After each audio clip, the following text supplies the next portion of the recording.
युवकांचं प्रेरणास्थान कोण? तर स्वामी विवेकानंद. शेवटचे 3 महिने तर रविवार सगळ्यांचा आरामाचा दिवस असतो, पण तो आराम सोडून सगळे बैठकीला येतात. खूप आपुलकीने आलेले असतात आणि आपला हिंदू नववर्षाचा पहिला दिवस असतो आणि आपण त्यांना ओरडून शकत नाही नाही शकत. तसं. ते पण प्रेमाने येतात, पण आपल्याला यात्राही पुढे नाही. पहिला जो ढोलाचे थाप बसते, अगदी अंगावर शहार येतात, कारण तिकडनं सगळी सुरुवात होते यात्रेची. This is our Hindu new year, this is how we celebrate our new year. काही देशांचे जे राष्ट्रदूत असतात ते आपल्या यात्रेमध्ये आले होते. पण त्याच्यामध्ये त्या म्हणाल्या की मग महिलांची का नाही, तर मग सगळे म्हणाले मग कोण चालवणार, तर मग त्या म्हणाल्या मी चालवेन. ओके, सचिव चिवचिव करतात हा काय विषय?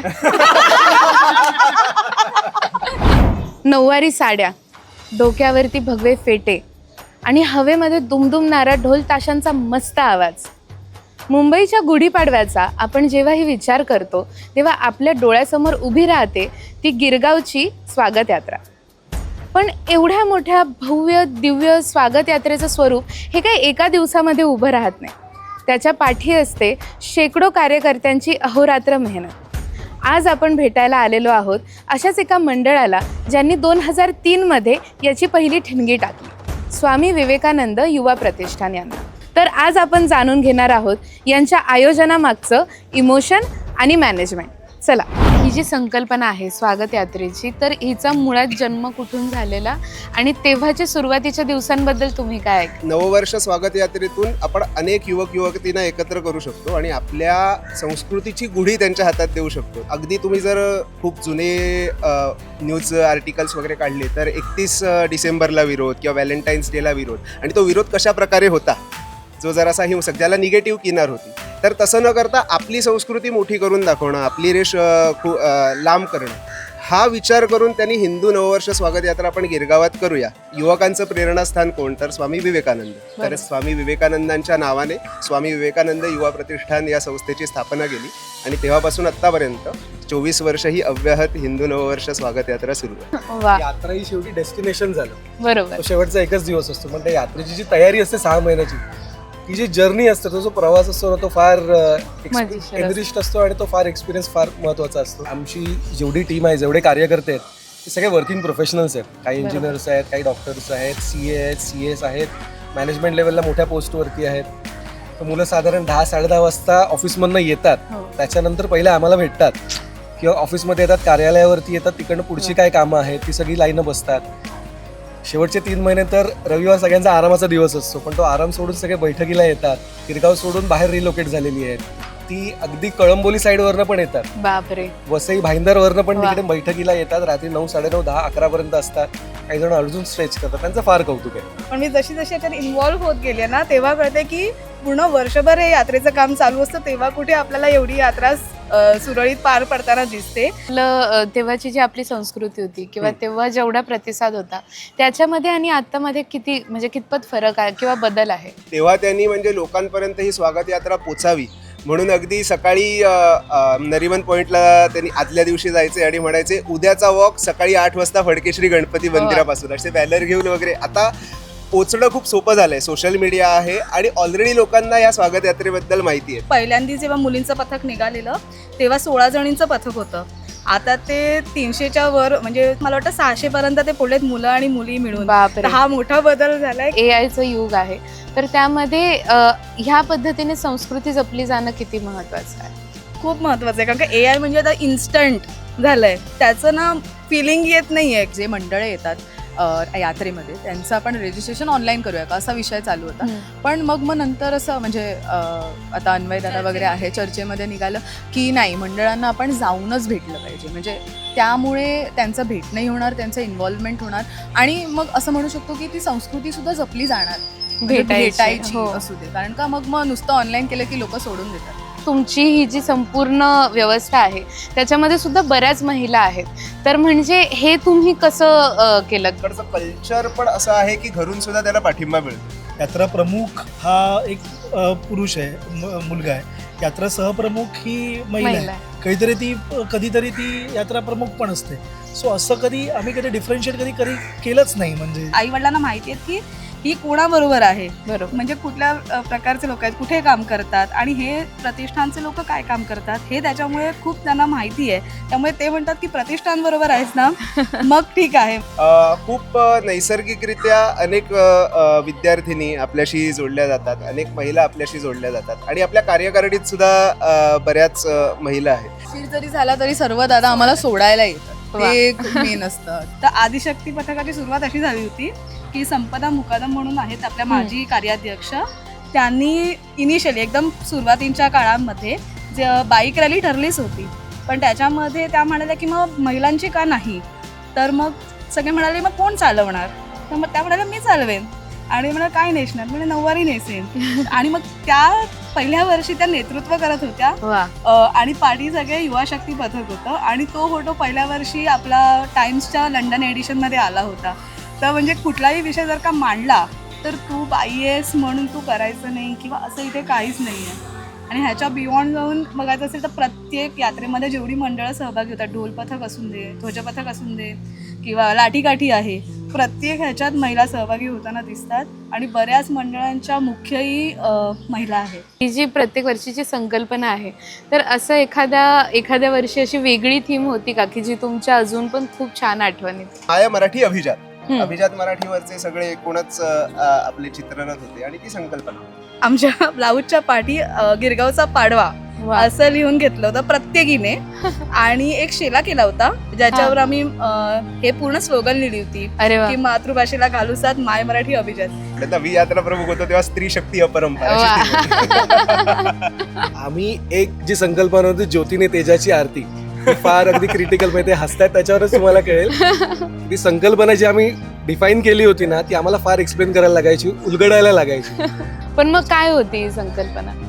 ज्योतीने तेजाची आरती म्हणजे आपल्याकडे जी गुरु शिष्य परंपरा कशी आहे त्याला ती अनुसरून होती. पण सणांचं महत्त्व, त्याच्या मागचं काही शास्त्रीय कारणं असायची, तर त्यात आपण सण ज्या पद्धतीने साजरे करतो त्या पद्धतीमध्ये काहीतरी विज्ञान असायचं. सो ती आपण ती एक इफेक्टिव्ह संकल्पना आपण केली. तर ती संकल्पना एक आठवणीत आहे. तुमच्या आठवणीमध्ये आहे? त्या 2 वर्षापूर्वी रामाचं मंदिर बांधलं गेलं अयोध्येत, तर त्या निमित्ताने आम्ही शिवराज्य हेच रामराज्य असं मी ठेवलं होतं. एवढी फेमस झाली, आता एवढी प्रसिद्ध झाली यात्रा की दिवसेंदिवस ना गर्दी इकडे बाहेरून पण लोक बघायला येतात, खूप आपुलकीने आलेले असतात. आणि आपला हिंदू नववर्षाचा पहिला दिवस असतो आणि आपण त्यांना ओरडून शकत नाही तसं. ते पण प्रेमाने येतात, पण आपल्याला यात्राही पुढे न्यायची, तर ते थोडं चॅलेंजिंग होतं. क्राऊड मॅनेजमेंटचा मुद्दा आला की मग त्यात आम्हीही काही करू शकत नाही असं एक पाळी होते. तरी तिकडे पोलिसांची पण व्यवस्था आम्ही करून ठेवतो. ही जी स्वागत यात्रा आहे त्याच्यामध्ये संपूर्ण यात्रेतला तुमचा फेवरेट स्पॉट कोणता आहे? तर अख्खा रूटच खरं तर फेवरेट आहे, कारण यात्रा एवढी भव्य असते की पहिलं टोक जेव्हा ठाकूरद्वारला पोचतं तेव्हा इथे ब्राह्मण जवळशी अगदी शेवटचं टोक असतं, म्हणजे खूप मोठी यात्रा असते. गिरगावचं लाल चर्च आहे, तिकडे एकदम भव्य रांगोळी काढलेली असते, छान वातावरण, एकदम मस्त वाटतं. आणि पहिला जे वादन होतं ते असं तो आम्ही अनुभवतो. फडकेवाडी मंदिर, तिथे पण एक छान रांगोळ्या वगैरे काढून गणपतीचं दर्शन घेऊन मग ही यात्रा सुरू. गिरगाव नाक्यावरचं वादन, जिथून जिकडे आपली यात्रेची सुरुवात होते, जिकडे आपण गुढीपूजन करतो, तो माझा फेवरेट स्पॉट आहे. कारण की तिकडनं फार वेगळ्या वाईब्स असतात. अगदी गिरगाव शांत असतं आणि आपण पहिली आरती करतो आणि पहिला जो ढोलाचे थाप बसते अगदी अंगावर शहार येतात, कारण तिकडनं सगळी सुरुवात होते यात्रेची. तो माझा फेवरेट पॉईंट. ठाकूरद्वार नाका जिथे आपली संकल्प सभा होते, प्रमुखपणे आपल्याला संबोधन करतात आणि आपण एक संकल्प उचलतो. आणि सगळ्यात महत्वाची जागा यात्रे व्यतिरिक्त असेल तर आमचं कार्यालय. तिथे आम्ही खूप अनुभव घेतो आणि खूप मस्ती करतो आणि खूप साऱ्या आठवणी आहेत. वा. ते विवेकानंदांच्या स्मारकाच्या इकडे आपण गुढ्याला होतो आणि त्याच्यासमोर तो चांगला एक प्रात्यक्षिक होतं. प्रत्येक जण येऊन तिकडे प्रात्यक्षिक करतं, त्यामुळे तो सुद्धा एक मला खूप आवडता स्पॉट आहे, कारण समोर स्वामी विवेकानंदांचं तिकडे स्मारक आहे. तर मग ज्यावेळी संपूर्ण स्वागत यात्रा संपते तर त्यानंतर तुम्हाला काय भावना येते? म्हणजे थकायला झालेलं असतं खूप की पुढच्या वर्षी तर लगेच विचार सुरू करतात तुम्ही? फार थकलेले असतात कार्यकर्ते, पण उत्साह पण तेवढाच असतो. म्हणजे यात्रा तिकडे संपली म्हणजे तिकडे यात्रा संपत नाही. आपलं सगळं जे सेटअप आहे ते सगळं परत आवरायचं असतं. ते यात्रेनंतरची जी कामं असतात, म्हणजे गुढ्या असतात त्या काढणं, त्यांच्या साड्या व्यवस्थित ठेवून परत पुढच्या वर्षीसाठी त्याच लावणं, ह्या सर्व म्हणजे इतरही अजून कामं असतात. त्याशिवाय मग कचरा कुठे झाला असेल का त्याचं पण ते नियोजन लावणं की ते कसं उचलणार आहेत, म्हणजे कोणाकडून उचलून घेणार आहेत, ते सर्व पण चालू असतं. तो जो पुतळा बनवतो आम्ही कागदी, तो पुतळ्याचं विसर्जन करणं हा एक मोठा टास्क असतो. त्या दिवशी असंच वाटतं की पहिले सगळे साडी वगैरे काढून आपल्या घरच्या कपड्यात येऊया आणि झोपून ताणून देऊया. प्रिंटिंगला गेलेले आहेत ते सगळं त्याची सगळे परत ज्यांचे पैसे बाकी आहे ते सगळं नियोजन करणं बाकी आहे. ते करून मग नंतर परत त्याच्यामध्ये दुसऱ्या यात्रेचं नियोजन चालू आहे. आणि सगळ्यांची ऍक्च्युली वाट लागलेली असते. पण हे इव्हेंट असतं तर मे बी ते पुढच्या वर्षी आले नसते, पण ते एवढे भावनिक गुंतलेले आहेत याच्यामध्ये की ते परत पुढच्या वर्षी तेवढ्याच जोमाने तयारीला येतात. आणि जिथे कमी तिथे आम्ही असेच प्रत्येक जण काम करत असतो. जर समजा एखादी फॉरेनची व्यक्ती इकडे आली आणि त्यांना जर तुम्हाला गिरगावच्या स्वागत यात्रेबद्दल सांगायचं असेल एका वाक्यात, तर तुम्ही काय सांगा? मराठमोळा अनुभव. म्हणजे अव्याहतपणे युवकांना धरून आपल्या संस्कृतीची ओळख पुढल्या पिढीला देण्यासाठी सुरू झालेली चळवळ. संस्कृती जतनासाठी युवा शक्तीचा संगम. असं काय वेगळं सांगता येणार नाही. ती यात्रा एवढी आयकॉनिक आहे ना की आपल्याला एक्सप्लेन करायची गरजच नाही लागत. मी म्हणजे this is our Hindu new year, this is how we celebrate our new year. एकदम म्हणजे धूमधडाक्यात आणि एकदम काय म्हणू शकतो नववर्षाचं स्वागत कर. युवकांचा योग्य ठिकाणी असलेला सहभाग त्यांचा. हिंदूची संस्कृती जपण्यासाठी करणारी यात्रा.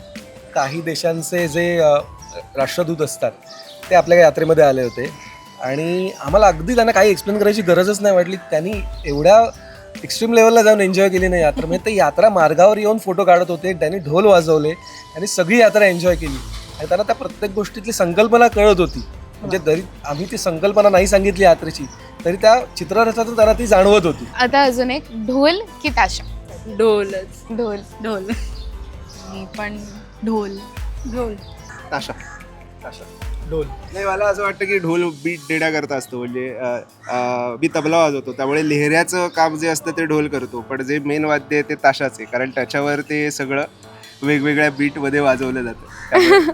ताशा. अशी ताशेची कत्री वाजते त्याच्यावरती तो ढोल पूर्ण वाजलेला असतो, कारण पूर्ण आणि त्याच्यासोबत झांज असतात, ध्वज असतात. ह्या सगळ्या व्यतिरिक्त तुमच्या ज्या काही मीटिंग्स होतात त्याच्यामध्ये सर्वात जोरजोरात ओरडणारा कार्यकर्ता कोण आहे तुमच्यात? तेव्हा तिला आलं डोक्यामध्ये उत्तर. सर्वात जास्त ओरडणारं आमचे सचिव स्वप्नील गुरव. ते आता इकडे नाही आहे, बट ते खूप हे आहेत, जॉली आहेत, बडबड करतात. त्यांचा आम्ही एकदा बॅनर म्हणजे असं पोस्टर रिक्रिएट केलेलं की सचिव खूप चिवचिव करतात. मी एक वाक्य सांगेल, तुम्ही फक्त सांगा कोण होती ती व्यक्ती. ठीक आहे? सचिव चिवचिव करतात हा काय विषय? स्वप्नील गुरव ते सगळ्याला अशी काहीतरी नावं ठेवतो, म्हणून त्याच्यासाठी आम्ही अच्छा, तुम्हीच पाडलेलं आहे. आपली प्रत्येक वर्षी होणारी हिंदू नववर्ष स्वागत यात्रा ही तुमच्यासाठी काय आहे? इव्हेंट की इमोशन? इमोशन. अरे एवढ्या हळू इमोशन निघताय तुमच्या, जोरात बोला. सर्वांना हिंदू नववर्षाच्या हार्दिक शुभेच्छा. गिरगावची ही स्वागत यात्रा म्हणजे काय एखादा छोटा मोठा इव्हेंट नाही, तर हा तुमच्या आणि आमच्या अस्तित्वाचा एक उत्सव आहे. सगळ्या मराठी माणसांच्या अस्तित्वाचा एक उत्सव आहे. आणि ह्या उत्सवापाठी असलेल्या स्वामी विवेकानंद युवा प्रतिष्ठानच्या सर्व कार्यकर्त्यांच्या निस्वार्थ भावनेला मनापासून मानाचा मुजरा. हा एपिसोड तुम्हाला कसा वाटला हे आम्हाला खाली कॉमेंट सेक्शनमध्ये नक्की सांगा. या व्हिडिओला जास्तीत जास्त लाईक आणि शेअर करा आणि व्हायरल कारभारला सबस्क्राईब करायला विसरू नका. तुम्हाला सगळ्यांना गुढीपाडव्याच्या मनापासून खूप खूप शुभेच्छा. धन्यवाद.